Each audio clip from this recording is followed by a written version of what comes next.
My name is Diana Amaro, and I was born in Brownsville, Texas, but raised in Matamoros, Tamaulipas, until the age of 10. I'm a proud Chicana and daughter of Maria Flores and Pablo Amaro. My dad was also born here in El Otro Lado, and my mom was born in Altamira, Tamaulipas.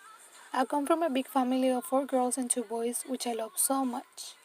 Uno de los recuerdos más bonitos que tengo sobre mi niñez es haber participado en varias de las festividades de la primaria.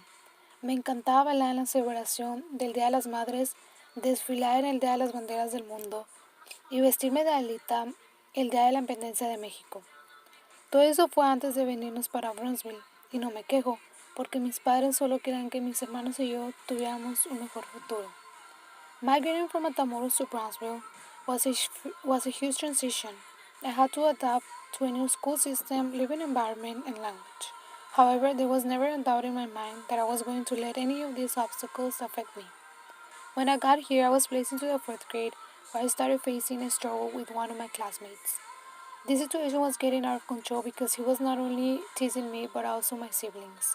I decided to talk to my mom about the situation, and after that, we had a meeting with the school's administration, and my classmate finally stopped. Besides that incident, language was the major impact in my life when I got to the United States. The fact that I wasn't able to understand a conversation nor communicate in English was very frustrating for me because I wanted to know what the rest of the class was discussing. However, I didn't feel so left out from the rest of the class because my teacher will assign someone to help me translate, and that was very helpful for me. Just when I was starting to get comfortable with the school environment and stepping out to ask my peers for help, my mom gave us some unexpected news.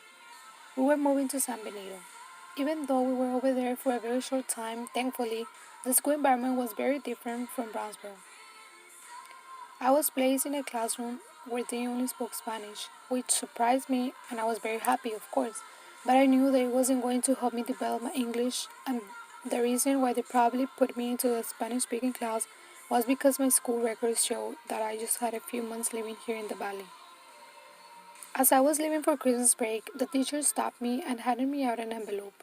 It was a package from the elementary I attended in Brownsville, and when I opened it up, it was a Christmas picture we took before coming to San Benito. I knew this picture meant something.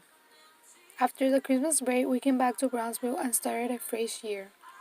The following school year, 5th grade, was the one that impacted me the most because I had the best teacher ever. I was still an English as a second language student, ESL, and Ms. Rodriguez, my 5th grade teacher, was the most supportive and encouraging teacher I could ever ask for. Since I was not the only ESL student in her class, Ms. Rodriguez tried to find multiple ways to improve our English, and that was a boost for me. She would volunteer to come early in the mornings to give me and the rest of my classmates extra help to help us improve our vocabulary. Also, instead of staying for the elective classes, she would take us back to the classroom where she would help us practice our reading. At the end of the year award ceremony, I received the Most Improved Award. When I went up the front stage to receive my award, I felt a sense of accomplishment. I realized that my hard work had really paid off. Receiving this award was very meaningful for me because besides being my first award, it meant that Ms. Rodriguez recognized all the efforts she and I struggled with to get the confidence and motivation I needed. Even though I was not the brightest student, I was always willing to go an extra step, and I knew she would always show her support. Even if that support meant staying in school until 7 p.m., waiting for me to completely finish translating the whole tax test. Yes, I took my time, but it was not a waste of time because I was able to pass the test. I was proud and happy to prove that Alomir Rodriguez's effort to help us succeed not only in the language but overall as a person was worth it. This experience taught me that everything you want to accomplish is possible, but it takes time and patience. Just like I once struggled with the language, I know there's many who have too. That is why ever since middle school I started helping those who have trouble with the language or anything in general. When I have the opportunity to translate someone, I do. It feels amazing to know that there's always someone who is willing to help you out, not because they have to or it's their job, but because they want to make a better learning experience for the student. I am a bilingual student and I appreciate each and every challenge I was faced with because it made me realize that language is something more than the way we communicate. Language is our identity.